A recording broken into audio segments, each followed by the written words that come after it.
Hello दोस्तों, यदि आप भी क्लास नाइन्थ का 18 मार्च को सोशल साइंस यानी सामाजिक विज्ञान का वार्षिक परीक्षा देने वाले हैं तो अभी की इस क्लास में हम लोग क्लास नाइन्थ के लिए सोशल साइंस यानी सामाजिक विज्ञान के सब्जेक्टिव क्वेश्चन आंसर देखेंगे जो आपके 18 मार्च सामाजिक विज्ञान के वार्षिक परीक्षा में पूछा जाएगा। तो आप लोग इस क्लास में अंत तक बने रहिएगा। ये क्लास नाइन्थ के लिए सोशल साइंस यानी सामाजिक विज्ञान का क्वेश्चन पेपर है 18 मार्च एनुअल यानी वार्षिक परीक्षा के लिए। और इस क्लास में हम लोग सोशल साइंस यानी सामाजिक विज्ञान के सब्जेक्टिव क्वेश्चन आंसर देखेंगे यानी लघु उत्तरीय प्रश्न और दीर्घ उत्तरीय प्रश्न। तो सामाजिक विज्ञान का विषय कोड 111 रहेगा। यहाँ पर देख सकते हो एनुअल एग्जामिनेशन 2026 क्लास नाइन्थ के लिए ये सोशल साइंस यानी सामाजिक विज्ञान का क्वेश्चन पेपर है 18 मार्च एनुअल यानी वार्षिक परीक्षा के लिए। तो सोशल साइंस का विषय कोड 111 रहेगा और समय मिलेगा 2 घंटा 45 मिनट का। पूर्णांक 80 रहेगा, 80 नंबर का एग्जाम होगा। तो सबसे पहले पेपर में खंड अ मिलेगा। खंड अ में आपसे ऑब्जेक्टिव टाइप क्वेश्चन पूछा जाएगा। उसके बाद खंड ब मिलेगा। खंड ब यानी सेक्शन बी। सेक्शन बी में आपसे सब्जेक्टिव टाइप क्वेश्चन पूछा जाएगा। तो सबसे पहले हिस्ट्री यानी इतिहास का लघु उत्तरीय प्रश्न पूछा गया है, शॉर्ट आंसर टाइप क्वेश्चन। प्रश्न संख्या 1 से लेकर 6 तक लघु उत्तरीय प्रश्न है। इनमें से किन्हीं 3 प्रश्नों के उत्तर देना है, प्रत्येक के लिए 2 अंक निर्धारित हैं। तो हिस्ट्री का यहाँ पर 6 क्वेश्चन पूछा गया है लघु उत्तरीय प्रश्न में, इनमें से किन्हीं 3 प्रश्नों के उत्तर देना है। तो क्वेश्चन को हम लोग देख लेते हैं और इसका उत्तर भी देखेंगे और लास्ट में आपको बताएंगे कि आप लोग इसका PDF कहाँ से डाउनलोड कर सकते हैं। तो पहला नंबर क्वेश्चन पूछा गया है कि यूरोप में मध्यकाल को अंधकार युग क्यों कहा जाता है। तो यूरोप में मध्यकाल को अंधकार का युग क्यों कहा जाता है। उसके बाद 2 नंबर क्वेश्चन है कि फ्रांस की क्रांति के राजनीतिक कारण क्या थे। उसके बाद 3 नंबर है बोस्टन टी पार्टी घटना के बारे में संक्षेप में बताए। उसके बाद 4 नंबर है कि प्रथम विश्व युद्ध के उत्तरदायी किन्हीं 2 कारणों का उल्लेख करें। उसके बाद यहाँ पर 5 नंबर क्वेश्चन है कि तुष्टीकरण की नीति क्या है। उसके बाद 6 नंबर है वन्य समाज का सामाजिक जीवन कैसा था। उसके बाद यहाँ पर दीर्घ उत्तरीय प्रश्न पूछा गया है हिस्ट्री का लॉन्ग आंसर टाइप क्वेश्चन। 7 और 8 यानी 2 क्वेश्चन पूछा गया है, 1 क्वेश्चन का उत्तर देना है। तो यहाँ पर 7 नंबर क्वेश्चन है और ये दीर्घ उत्तरीय प्रश्न है, 4 अंक यहाँ से मिलेगा। संयुक्त राष्ट्र संघ के उद्देश्यों एवं सिद्धांतों को बताए। उसके बाद 8 नंबर है कि लोकतांत्रिकी स्तर पर अमेरिकी स्वतंत्रता संग्राम ने विश्व को कैसे प्रभावित किया। उसके बाद पॉलिटिकल साइंस यानी राजनीति शास्त्र का लघु उत्तरीय प्रश्न पूछा गया है। 9 से 12 तक लघु उत्तरीय प्रश्न है, इनमें से किन्हीं 2 प्रश्नों के उत्तर देना है।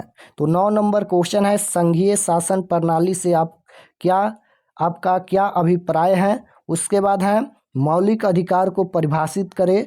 उसके बाद है कि उपचुनाव क्या है, लोकतंत्र को परिभाषित करें। तो 4 क्वेश्चन पूछा गया है, 2 क्वेश्चन का ही उत्तर देना है। उसके बाद इसका दीर्घ उत्तरीय प्रश्न पूछा गया है लॉन्ग आंसर टाइप क्वेश्चन। ये पॉलिटिकल साइंस का दीर्घ उत्तरीय प्रश्न है, 2 क्वेश्चन पूछा गया है, 1 क्वेश्चन का उत्तर देना है। तो 13 नंबर क्वेश्चन है भारत में राष्ट्रपति का चुनाव किस प्रकार होता है, विवेचना करें। उसके बाद है भारत के संविधान की मुख्य विशेषताओं का उल्लेख करें। उसके बाद इकोनॉमिक्स यानी अर्थशास्त्र का लघु उत्तरीय प्रश्न पूछा गया है। यहाँ पर 15 से 18 तक लघु उत्तरीय प्रश्न है, इनमें से भी 2 प्रश्नों के उत्तर देना है। तो 15 नंबर क्वेश्चन है कि बहुफसल खेती क्या है, भूमि तथा पूंजी में अंतर लिखे। उसके बाद है मानव संसाधन में निवेश की आवश्यकता क्यों पड़ती है, गरीबी रेखा से आप क्या समझते हैं। उसके बाद दीर्घ उत्तरीय प्रश्न पूछा गया है उत्पादन को परिभाषित करते हुए उसके 5 साधनों की व्याख्या करें, बिहार में गरीबी के कारणों की व्याख्या करें। उसके बाद जियोग्राफी यानी भूगोल का क्वेश्चन पूछा गया है 21 से लेकर 26 तक लघु उत्तरीय प्रश्न है। इनमें से किन्हीं 3 प्रश्नों के उत्तर देना है। तो 21 नंबर क्वेश्चन है, खादर तथा बांगर से आप क्या समझते हैं? कोसी नदी को बिहार का शोक क्यों कहते हैं?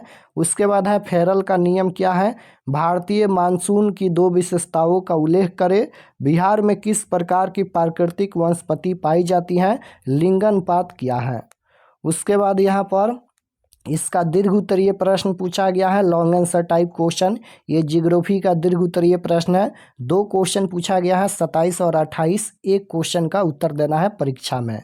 तो 27 नंबर क्वेश्चन है, जलवायु को प्रभावित करने वाले कारकों की व्याख्या करें। भारतीय अर्थव्यवस्था में नदियों के महत्व पर प्रकाश डाले। उसके बाद आपदा प्रबंधन का क्वेश्चन पूछा गया है, लघु उत्तरीय प्रश्न। यहाँ पर 29 से 32 लघु उत्तरीय प्रश्न है। इनमें से किन्हीं 2 प्रश्नों के उत्तर देना है। तो आपदा प्रबंधन से आप क्या समझते हैं? गैस रिसाव होने पर क्या सावधानी रखनी चाहिए? परमाणु ऊर्जा क्या है? बाढ़ आपदा से बचाव के 2 उपायों का उल्लेख करें। तो 2 क्वेश्चन का ही उत्तर देना है और आपदा प्रबंधन में दीर्घ उत्तरीय प्रश्न नहीं पूछा जाता है। तो इतना ही क्वेश्चन पूछा जाएगा आपके परीक्षा में। अब चलिए इसका उत्तर हम बता देते हैं और लास्ट में आपको बताएंगे कि आप लोग इसका PDF कहाँ से डाउनलोड कर सकते हैं। तो यहाँ पर देखिएगा, लघु उत्तरीय प्रश्न का यहाँ पर उत्तर लिखा गया है।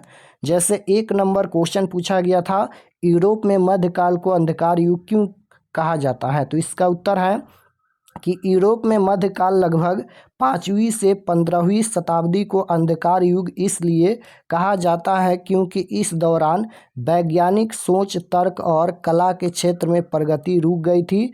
चर्च का अत्यधिक प्रभाव था। उसके बाद है, साम्यवादी व्यवस्था के कारण राजनीतिक अस्थिरता थी और आम जनता अज्ञानता और गरीबी में जी रही थी। तो यहाँ तक इसका उत्तर लिखना है। उसके बाद 2 नंबर क्वेश्चन है, पूछा गया था, फ्रांस की क्रांति के राजनीतिक कारण क्या थे? तो इसका उत्तर लिखा गया है कि फ्रांस की क्रांति के मुख्य राजनीतिक कारण निरंकुश राजतंत्र, राजा लुईस 16वां की अयोग्यता और प्रशासनिक भ्रष्टाचार था। राजा के पास असीमित शक्तियाँ थी जबकि आम जनता को कोई राजनीतिक अधिकार प्राप्त नहीं थे, जिससे व्यवस्था के प्रति असंतोष बढ़ गया। तो यहाँ तक इसका उत्तर हो गया। उसके बाद 3 नंबर क्वेश्चन है, बोस्टन टी पार्टी घटना के बारे में संक्षेप में वर्णन करें यानी बताएं। तो इसका उत्तर यहाँ पर लिखा गया है कि 1773 में अमेरिका में ब्रिटिश चाय कर के विरोध में यह घटना हुई। अमेरिकी देशभक्तों ने बोस्टन बंदरगाह पर खड़ी जहाज़ों से चाय के डिब्बों को समुद्र में फेंक दिया। यह अमेरिकी स्वतंत्रता संग्राम की एक प्रमुख शुरुआत चिंगारी बनी। तो यहाँ तक इसका उत्तर हो गया। उसके बाद 4 नंबर क्वेश्चन पूछा गया था कि प्रथम विश्व युद्ध के उत्तरदायी किन्हीं 2 कारणों का उल्लेख करें। तो पहला है साम्राज्यवाद की होड़, यूरोपीय देशों के बीच उपनिवेश बनाने और संसाधनों पर कब्जा करने की प्रतिस्पर्धा। उसके बाद है यहाँ पर गुटीय राजनीति, यूरोप का 2 गुटों में बंट जाना। उसके बाद 5 नंबर क्वेश्चन यहाँ पर पूछा गया था कि तुष्टीकरण की नीति क्या है? तुष्टीकरण की नीति से तात्पर्य उस विदेश नीति से है जिसमें किसी आक्रामक शक्ति जैसे द्वितीय विश्व युद्ध से पहले जर्मनी की मांगों को युद्ध टालने के लिए मान लिया जाता है। ब्रिटेन और फ्रांस ने शुरुआत में हिटलर के प्रति यही नीति अपनाई। तो यहाँ तक इसका उत्तर हो गया। यहाँ पर 3 प्रश्नों का ही उत्तर देना है। उसके बाद दीर्घ उत्तरीय प्रश्न है। दीर्घ उत्तरीय प्रश्न में 1 क्वेश्चन का उत्तर देना है। तो यहाँ पर क्वेश्चन 7 नंबर पूछा गया था, संयुक्त राष्ट्र संघ के उद्देश्यों एवं सिद्धांतों को बताएं। तो उद्देश्य यहाँ पर लिखा गया है कि अंतर्राष्ट्रीय शांति और सुरक्षा बनाए रखना, राष्ट्रों के बीच मैत्रीपूर्ण संबंधित विकसित करना और आर्थिक, सामाजिक एवं सांस्कृतिक समस्याओं को हल करने में सहयोग करना। उसके बाद इसका दूसरा है सिद्धांत, सभी सदस्य देशों की संप्रभुता का सम्मान करना, विवादों का शांतिपूर्ण समाधान और किसी भी देश के आंतरिक मामलों में हस्तक्षेप न करना। उसके बाद राजनीति विज्ञान यानी पॉलिटिकल साइंस का लघु उत्तरीय प्रश्न यहाँ पर है। 9 नंबर पूछा गया था संघीय शासन प्रणाली से आपका क्या अभिप्राय है। तो ऐसी शासन प्रणाली जहां शक्तियां केंद्र सरकार और राज्य सरकार के बीच विभाजित होती हैं उसे संघीय शासन प्रणाली कहते हैं, जैसे भारत या अमेरिका। उसके बाद 10 नंबर है कि मौलिक अधिकार को परिभाषित करें। तो ये अधिकार जो व्यक्ति के स्वर्गीय विकास के लिए आवश्यक है और उन्हें संविधान द्वारा संरक्षण प्राप्त है, मौलिक अधिकार कहलाता है। उसके बाद यहाँ पर है 11 नंबर, उपचुनाव क्या है। तो जब किसी क्षेत्र के निर्वाचित प्रतिनिधि की मृत्यु, इस्तीफे या अयोग्यता के कारण वह पद खाली हो जाता है तो उस सीट को भरने के लिए जो चुनाव होता है उसे हम लोग उपचुनाव कहते हैं। उसके बाद 12 है कि लोकतंत्र को परिभाषित करें। तो अब्राहम लिंकन के अनुसार लोकतंत्र जनता के द्वारा और जनता के लिए शासन है। इसमें सत्ता की अंतिम शक्ति जनता के पास होती है। उसके बाद दीर्घ उत्तरीय प्रश्न है। 13 नंबर क्वेश्चन पूछा गया था, भारत में राष्ट्रपति का चुनाव किस प्रकार होता है, विवेचना करें।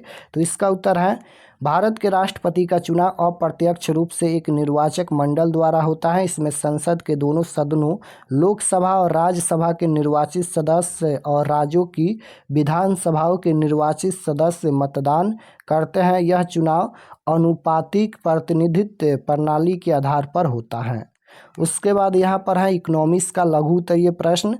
15 नंबर क्वेश्चन पूछा गया था कि बहुफसल खेती क्या है। तो एक ही भूमि पर एक वर्ष में एक से अधिक फसलें उगाने की विधि को बहुफसल खेती कहते हैं। यह पैदावार बढ़ाने का एक मुख्य तरीका है। उसके बाद है भूमि तथा पूंजी में अंतर लिखे। तो भूमि का यहाँ पर लिखा गया है कि यह प्रकृति का निःशुल्क उपहार हैं और स्थिर अचल होती हैं। पूंजी यह मनुष्य द्वारा निर्मित साधन है, जैसे मशीन, पैसा, और इसे एक स्थान से दूसरे स्थान ले जाया जा सकता है। उसके बाद 17 नंबर क्वेश्चन का उत्तर लिखा गया है कि मानव संसाधन में निवेश की आवश्यकता क्यों पड़ती है। तो यहाँ पर है कि शिक्षा और स्वास्थ्य के माध्यम से मानव संसाधन में निवेश करने से व्यक्ति की उत्पादकता और कौशल बढ़ता है, जिससे अतत देश का आर्थिक विकास तेज होता है। उसके बाद 18 नंबर है गरीबी रेखा से आप क्या समझते हैं। गरीबी रेखा आय या उपभोग का वह न्यूनतम स्तर है जिससे नीचे रहने वाले लोग अपनी बुनियादी जरूरतों जैसे भोजन, कपड़ा, मकान को पूरा करने में असमर्थ होते हैं। उसके बाद 19 नंबर है कि उत्पादन को परिभाषित करते हुए उसके 5 साधनों की व्याख्या करें। तो उपयुक्तता का सृजन करना ही यहाँ पर उत्पादन कहलाता है। उत्पादन के 5 प्रमुख साधन निम्नलिखित हैं। पहला यहाँ पर भूमि है। उत्पादन का प्राथमिक और प्राकृतिक साधन जैसे जमीन, जल, खनिज। श्रम है, तो उत्पादन में किया गया शारीरिक या मानसिक प्रयास। उसके बाद पूंजी है, तो उत्पादन के लिए आवश्यक धन, मशीनें और यहाँ पर उपकरण। उसके बाद संगठन है, उत्पादन के विभिन्न साधनों को कुशलतापूर्वक जोड़ना। उसके बाद है उद्यम या साहस, तो उत्पादन में जोखिम उठाने की क्षमता। उसके बाद यहाँ पर जियोग्राफी का लघु उत्तरीय प्रश्न है। 21 नंबर क्वेश्चन यहाँ पर पूछा गया था। 21 नंबर क्वेश्चन देखिए कि खादर तथा बांगर से आप क्या समझते हैं। तो इसका उत्तर है खादर नई जलोढ़ मिट्टी है जो नदियों के बाढ़ क्षेत्र में पाई जाती हैं और बहुत उपजाऊ होती हैं। बांगर पुरानी जलोढ़ मिट्टी है जो नदियों के बाढ़ वाले मैदान से ऊंचाई पर स्थित होती है और खादर की तुलना में कम उपजाऊ होती है। उसके बाद 22 नंबर है यहाँ पर कि कोसी नदी को बिहार का शोक क्यों कहते हैं। तो कोसी नदी को बिहार का शोक क्यों कहा जाता है। तो इसका उत्तर है कि कोसी नदी अक्सर अपना मार्ग बदलती रहती है, जिससे उत्तरी बिहार में हर साल भीषण बाढ़ आती है। इसके कारण जान माल और फसलों की भारी क्षति होती है, इसलिए इसे बिहार का शोक कहा जाता है। बिहार का शोक किसे कहा जाता है। तो याद रखिएगा कोसी नदी को बिहार का शोक कहा जाता है। उसके बाद 23 नंबर है कि फेरेल का नियम क्या है। तो फेरेल के नियम के अनुसार धरातल पर मुख्य रूप से चलने वाली पौने पृथ्वी की घूर्णन गति कोरियोलिस बल के कारण उत्तरी गोलार्ध में अपनी दाहिनी ओर और दक्षिणी गोलार्ध में अपनी बाईं ओर मुड़ जाती हैं। उसके बाद 24 नंबर है कि भारतीय मानसून की दो विशेषताओं का उल्लेख करें, तो इसका उत्तर यहाँ पर लिखा गया है कि अनिश्चितता, मानसून के आने और जाने का समय अक्सर अनिश्चित रहता है। असमान वितरण, भारत के अलग अलग हिस्सों में वर्षा की मात्रा में भारी अंतर होता है। उसके बाद भूगोल का यानी जियोग्राफी का दीर्घ उत्तरीय प्रश्न है। यहाँ पर 27 नंबर क्वेश्चन का उत्तर लिखा गया है। ये क्वेश्चन पूछा गया था कि जलवायु को प्रभावित करने वाले कारकों की व्याख्या करें। तो जलवायु को प्रभावित करने वाले मुख्य कारक इस प्रकार हैं। यहाँ पर है अक्षांश भूमध्य रेखा से दूरी बढ़ने पर तापमान घटता है। ऊंचाई, समुद्र तल से ऊंचाई बढ़ने पर तापमान में कमी आती है। समुद्र से दूरी, समुद्र के पास का तापमान सम रहता है, जबकि दूर जाने पर विषमता बढ़ती है। उसके बाद है पवने और वायु दाब। तो हवाओं की दिशा और दबाव वर्षा और तापमान को निर्धारित करते हैं। उसके बाद यहाँ पर है भारतीय अर्थव्यवस्था में नदियों के महत्व पर प्रकाश डाले। तो नदियाँ भारतीय अर्थव्यवस्था की जीवन रेखा हैं, क्योंकि वे सिंचाई के लिए जल उपलब्ध कराती हैं, जो कृषि प्रधान देश के लिए अनिवार्य हैं। उसके बाद है नदियों से जल विद्युत पैदा की जाती हैं। वे जल परिवहन का सस्ता साधन प्रदान करती हैं और पर्यटन को बढ़ावा देती हैं। उसके बाद आपदा प्रबंधन से 4 क्वेश्चन पूछा गया था, 2 प्रश्नों का ही उत्तर देना है। तो ये आपदा प्रबंधन का 29 नंबर क्वेश्चन है। आपदा प्रबंधन से आप क्या समझते हैं, ये क्वेश्चन पूछा गया था। तो आपदाओं के प्रभाव को कम करने, उनसे बचने और आपदा आने पर राहत व बचाव कार्य करने की योजनाबद्ध प्रक्रिया को आपदा प्रबंधन कहते हैं। उसके बाद 30 नंबर क्वेश्चन यहाँ पर है, गैस रिसाव होने पर क्या सावधानी रखनी चाहिए। तो घर की खिड़कियाँ और दरवाजे तुरंत खोल देनी चाहिए। बिजली के स्विच या आग, माचिस, लाइट का प्रयोग बिल्कुल नहीं करना चाहिए। गैस के मुख्य वाल्व को बंद कर देना चाहिए। उसके बाद 31 नंबर है कि परमाणु ऊर्जा क्या है। तो परमाणुओं जैसे यूरेनियम या थोरियम के विखंडन या संलयन से प्राप्त होने वाली अत्यधिक ऊर्जा को परमाणु ऊर्जा कहते हैं। इसका उपयोग बिजली बनाने में किया जाता है। उसके बाद 32 नंबर क्वेश्चन है, बाढ़ आपदा से बचाव के 2 उपायों का उल्लेख करें। तो इसका उत्तर है पहला, नदियों पर मजबूत तटबंध और बांधों का निर्माण करना। दूसरा है जल प्रवाह को नियंत्रित करने के लिए नदी के ऊपरी क्षेत्रों में वृक्षारोपण करना। तो यहाँ तक इसका उत्तर हो गया। तो सभी क्वेश्चन का उत्तर हम बता दिए हैं। और चलिए आपको बताते हैं कि आप लोग इसका PDF कहाँ से डाउनलोड कर सकते हैं। और चैनल पर नए होंगे तो चैनल को ज़रूर सब्सक्राइब कर लेना, ताकि आने वाले नेक्स्ट क्लास आपके पास ज़रूर पहुँचे। तो objective subjective question answer PDF download करने के लिए गूगल पर चले आना है और आपको सर्च करना है RK एक्सपर्ट क्लासेस। इसी चैनल का नाम आपको गूगल में सर्च करना है RK एक्सपर्ट क्लासेस। तो जैसे ही गूगल पर सर्च करेंगे RK एक्सपर्ट क्लासेस, तो आपके सामने इस प्रकार से फर्स्ट पेज आएगा RK एक्सपर्ट क्लासेस। इस पर आपको क्लिक करना है। क्लिक करने के बाद ये ओपन हो जाएगा। ओपन होने के बाद आपको नीचे आना है क्लास 9th के सेक्शन में। तो नीचे आएंगे तो यहाँ पर क्लास 9th का सेक्शन है, देख सकते हो ये क्लास 9th का सेक्शन है। और इसमें सभी सब्जेक्ट का क्वेश्चन पेपर दिया गया है। तो जैसे आपको सोशल साइंस का देखना है, तो यहाँ पर देखिए 18 March class 9th social science question paper annual exam 2026, इस पर आपको क्लिक करना है। यहाँ पर हिंदी का भी क्वेश्चन पेपर दिया गया है, सभी सब्जेक्ट का क्वेश्चन पेपर है। तो इस पर आपको क्लिक करना है। क्लिक करने के बाद ये ओपन हो जाएगा। नीचे आएंगे तो सब्जेक्ट ये सोशल साइंस है। एग्ज़ाम डेट 18 तारीख को होने वाला है। और ये सभी परीक्षा से संबंधित जानकारी है, आप लोग इसे पढ़ लीजिएगा। नीचे आएंगे तो यहाँ पर ये ऑब्जेक्टिव के लिए है, ऑब्जेक्टिव आंसर अपडेट कर दिया जाएगा। और नीचे आएंगे तो यहाँ पर देखिए ये सभी सब्जेक्टिव क्वेश्चन यहाँ पर दिया गया है, देख सकते हो। और इसका PDF भी आप लोग डाउनलोड कर सकते हैं। यहाँ पर नीचे आएंगे तो डाउनलोड पर क्लिक करके PDF डाउनलोड कर सकते हैं।